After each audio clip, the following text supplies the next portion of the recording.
اعوذ باللہ من الشیطان الرجیم بسم اللہ الرحمن الرحیم۔ سب سے پہلے تو یہ میرے ساتھ تنبیل ہے جس کے نام پر یہ چینل ہے، یہ مجھے بہت ہیلپ کرتی ہے، اور اس کے ساتھ ساتھ میرے ساتھ یہ الیگزا بھی ہے، یہ بھی میری بہت ہیلپ کرتی ہے۔ اور میرا نام ہے تنبیل اور میں دادا کی بیٹی ہوں۔ تھینک یو ویری مچ۔ اور ہم جو ہے وہ الیگزا کو ویلکم کرتے ہیں۔ Alexa welcome. Thank you. It's awesome to be here. Thank you very much. آج ہمارا جو ٹاپک ہے وہ سری لنکن کرائسس پر ہے کہ سری لنکا اپنی اس سٹیج پر کیسے آیا، اس کو کیا مسائل درپیش رہے،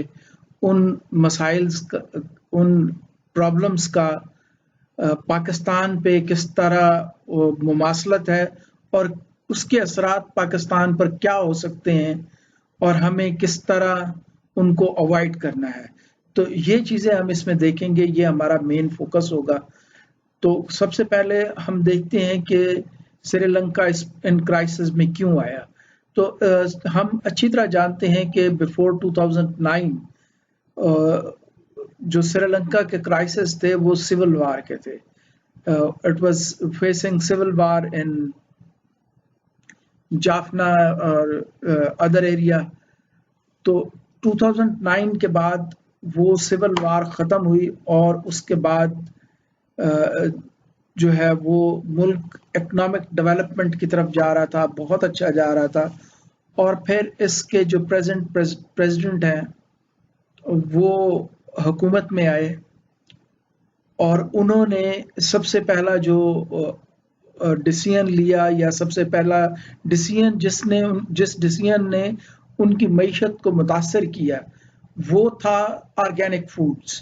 اس سے پہلے وہ باہر سے امپورٹ کرتے تھے فرٹیلائزرز، اور ان فرٹیلائزرز کو وہ اپنے ٹی اور دوسرے جو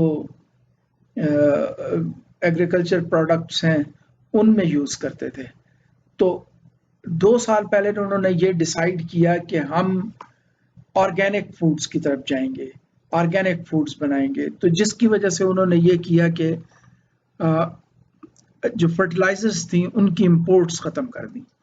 تو فرٹیلائزرز کی امپورٹ ختم کرنے سے یہ ہوا کہ ان کی جو فوڈ تھی وہ تو آرگینک ہو گئی، لیکن اس کا اثر جو ہوا وہ ان کی جو ییلڈ تھی وہ کم ہو گئی۔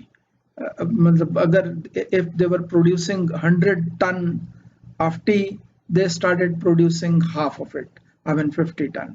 تو اس طرح ان کی جو پروڈکٹیوٹی تھی، ایگریکلچرل پروڈکٹیوٹی تھی، وہ ایک رانگ ڈیسیژن کی وجہ سے 50% ہو گئی۔ یہ ایک فیکٹر تھا۔ سیکنڈ فیکٹر یہ تھا کہ ان کا جو ایکسچینج ریٹ میکنزم ہے، جس طرح ڈالر یہاں پر پاکستان میں ہے اسی طرح ہی انڈیا میں، تو آج سے کوئی 2 سال پہلے وہاں پر ڈالر تقریباً 159 کے اراؤنڈ تھا۔ تو اس وقت اس کی پرائس، ڈالر کی پرائس جو ہے وہ 310 ہے۔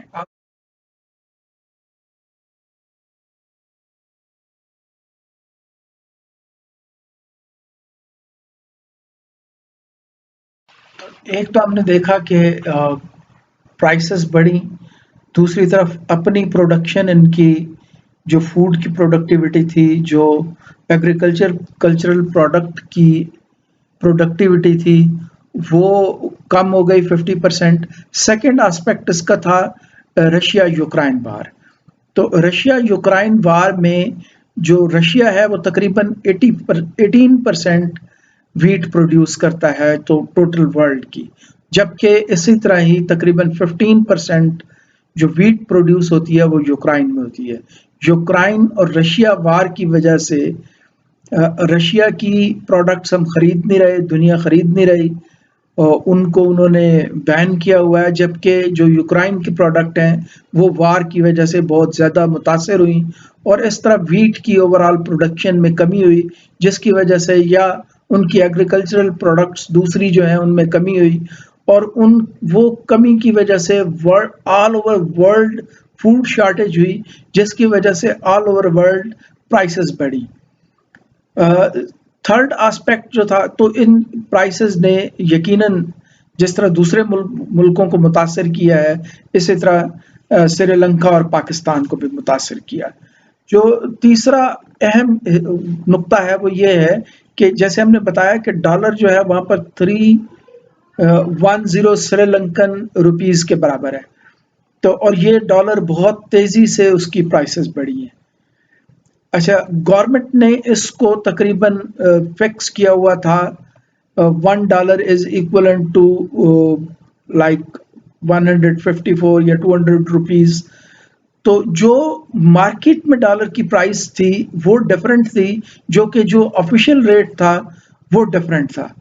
اب مارکیٹ میں ڈالر کی پرائس جو ہے وہ 310 ہے، اور جو آپ کا آفیشیل ریٹ ہے وہ 200 روپیز ہے، سری لنکن روپیز ہے۔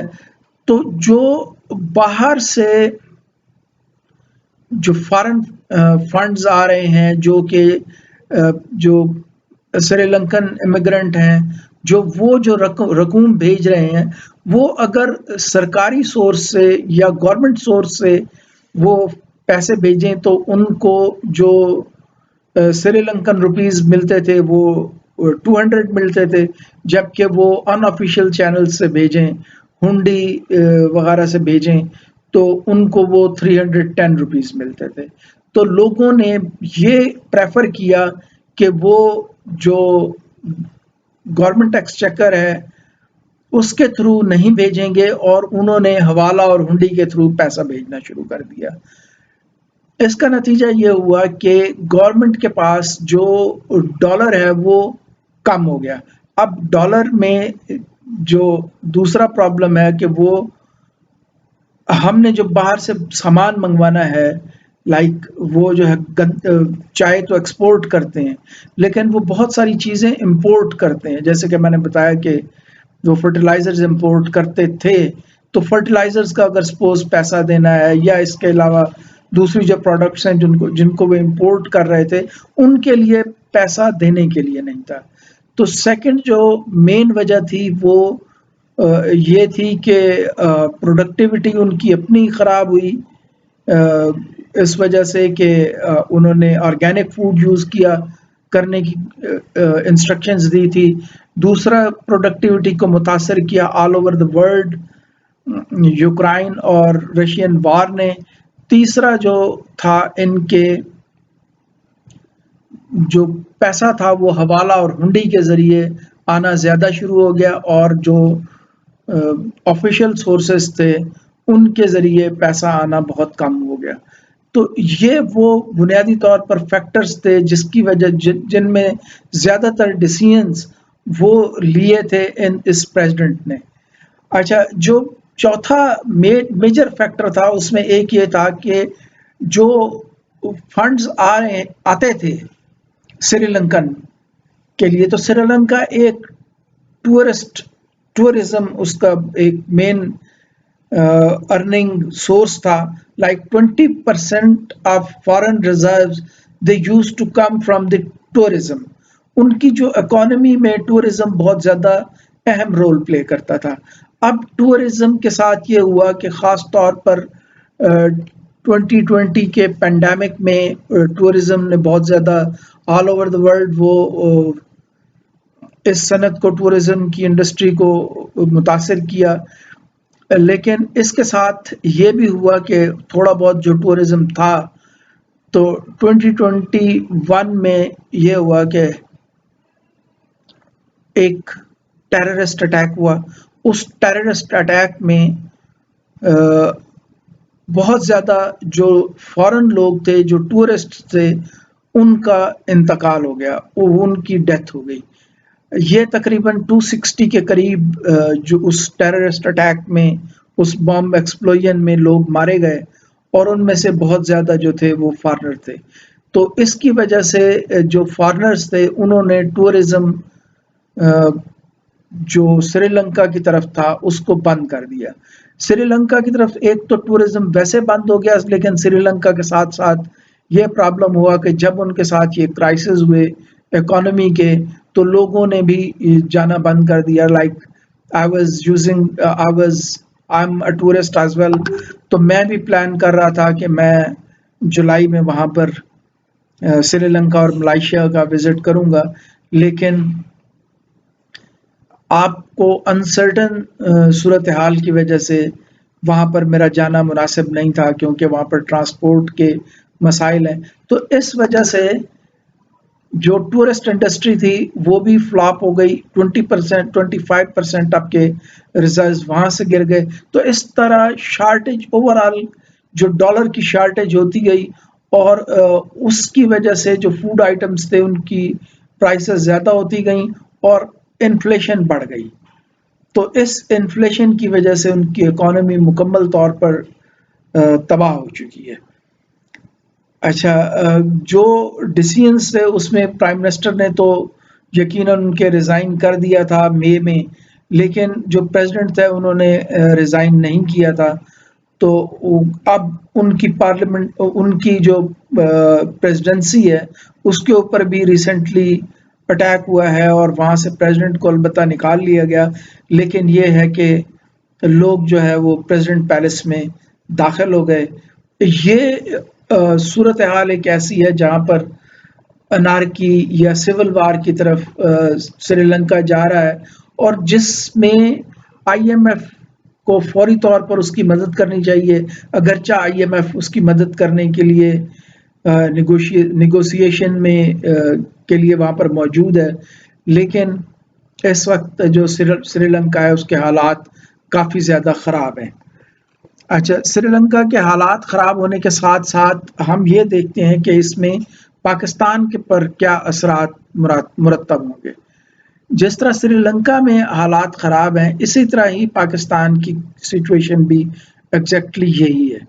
پاکستان کو بھی انہی پرابلمز کا شکار ہو رہا ہے کہ خاص طور پر یہاں پر جو ایکس پرائم منسٹر تھے ان کی فولشنس تھی کہ جس وقت یہ وار شروع ہو رہی تھی تو مجھے اٹ از مائی پرزمپشن کہ رشیا نے جو ٹائم رکھا تھا وار کا، یا ڈی ڈے رکھا تھا جب ان کی جو فورسز ہیں وہ ڈون باس ریجن میں داخل ہوں گی، ڈونسٹک اور لوہانسک میں ان کی فوجیں داخل ہوں گی، وہ ٹائم وہ تھا جس وقت president of Pakistan, prime minister of Pakistan وہاں پر لینڈ کریں گے.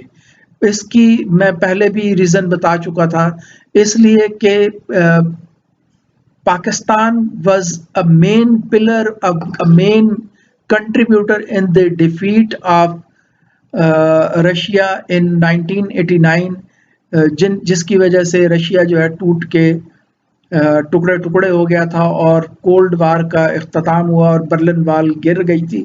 اس میں پاکستان کی خاص طور پر جو افغانستان کو انہوں نے انویڈ کر لیا تھا، اس میں پاکستان کا جو کنٹریبیوشن تھا یا ان کے ساتھ جو پاکستان لڑ رہا تھا جس کی وجہ سے اس کو شکست ہوئی تھی، تو پاکستان وہاں پر ایک مین سورس تھا. تو اب انہوں نے جو امریکن الائی تھا اس کو امریکن الائی نہ رکھنے کے لیے یا اس قابل نہ رکھنے کے لیے کہ وہ امریکن الائی اپنے آپ کو ثابت کر سکیں، انہوں نے وہ ڈی ڈے رکھا تھا جب پرائم منسٹر آف پاکستان جو ہے وہ لینڈ کرے گا. تو پھر پرائم منسٹر کو کیا چاہیے تھا کہ جب وہ لینڈ کر گیا ہے اور جنگ شروع ہو گئی ہے تو اس کو فوری طور پر یہ کرنا چاہیے تھا کہ وہ ملک چھوڑ کے واپس چلا آتا، کہ جن کے ساتھ جب دو ملک لڑائی میں انوالو ہوں تو ہم اس کی پارٹی نہیں ہے، جبکہ وہ 2 دن تک وہاں پر موجود رہا. اور شاید یہی ایک وجہ ہے جو کہ باقی وجوہات کے ساتھ اس فال آف ایکس پرائم منسٹر ایک وجہ بنی. اور اس کے بعد فولشنس یہ ہے کہ آپ اگر چلے گئے ہیں تو ملک کے لیے یا ملکی ترقی کے لیے آپ تھوڑا ویٹ کرتے ہیں، تھوڑا پیشنس دکھاتے ہیں، لیکن اس ایکس پرائم منسٹر میں شاید وہ پیشنس موجود نہیں ہے، جس کی وجہ سے پاکستان کی بھی صورتحال جو اکنامکلی وہ بہت زیادہ سٹیبل نہیں ہے. لیکن اس نے ایک جو میجر فیکٹر تھا کہ وہاں پر جو ٹیکس تھے ان کو ریڈیوس کر دیا گیا تھا، ٹیکس جو ہے وہ 50% تک ان کو کم کر دیا گیا تھا، جبکہ پاکستان میں جو ٹیکس ہے اس کو بڑھایا گیا ہے، جو کہ ایک پازیٹیو سائن ہے کہ ٹیکس بڑھنے کی وجہ سے یقیناً انکم میں اضافہ ہوگا اور وہ تک کچھ نہ کچھ پے بیک کر سکتے ہیں IMF کو جو ان کو لون دے رہا ہے۔ تو ایک فیکٹر تو یہ ہے۔ سیکنڈلی جو اس سے زیادہ بڑا فیکٹر ہے، پاکستان ایک نیوکلیئر نیشن ہے، اور نیوکلیئر نیشن ہونے کی وجہ سے اگر یہ خدا خواستہ اس کے ساتھ اس طرح کی کوئی صورتحال پیدا ہوتی ہے تو یہ بہت سارے لوگ ایسے ہوں گے جو کہ اس کی مدد کو پہنچ جائیں گے تاکہ مطلب وہ ایک برے وقت سے بچ سکیں۔ ان کے پاس جو نیوکلیئر ویپنز اگر ہیں یا یقیناً موجود ہیں تو ان نیوکلیئر ویپنز کو وہ ایک خاص مطلب ان کی وجہ سے ایک خاص اسٹیٹس پاکستان کو حاصل ہے کہ وہ مطلب نہ ہی اس کو ڈیفالٹ ہوگا، وہ نہ ہی ڈیفالٹ ہونے دیں گے پاکستان کو، اور نہ ہی یہ ہوگا کہ پاکستان جو ہے وہ کسی مسئلے کو حل نہ کر سکے۔ پاکستان ایک گروئنگ نیشن ہے، اگرچہ ہم جو پریزنٹ پرائم منسٹر ہیں ان کا لوگ مذاق اڑاتے ہیں کہ وہ کس طرح مانگنے گئے، لیکن ہم ایک گروئنگ نیشن ہے، یقیناً we can pay back and we will be able to pay back. Yes, it is bad time for us, and in this bad time we are suffering, but surely we will come out of this bad stint, and we will progress, and the future of Pakistan is very bright and hopeful. ہمیں تھوڑی سی political stability چاہیے، اور political stability کے لیے یہ ہے کہ جس طرح باقی کو 13 جماعتیں وہ اکٹھی ہوئی ہیں، اس طرح جو ایک جماعت باہر رہ گئی ہے اس کو بھی ٹیبل پہ آنا چاہیے، اور پاکستان کے ساتھ پاکستان کی ترقی کے لیے پریزنٹ گورنمنٹ کے ساتھ مل کر کام کریں۔ جو گورنمنٹ ہوتی ہے یہ بہت آنی جانی چیز ہے، یہ کوئی مسئلہ نہیں ہے۔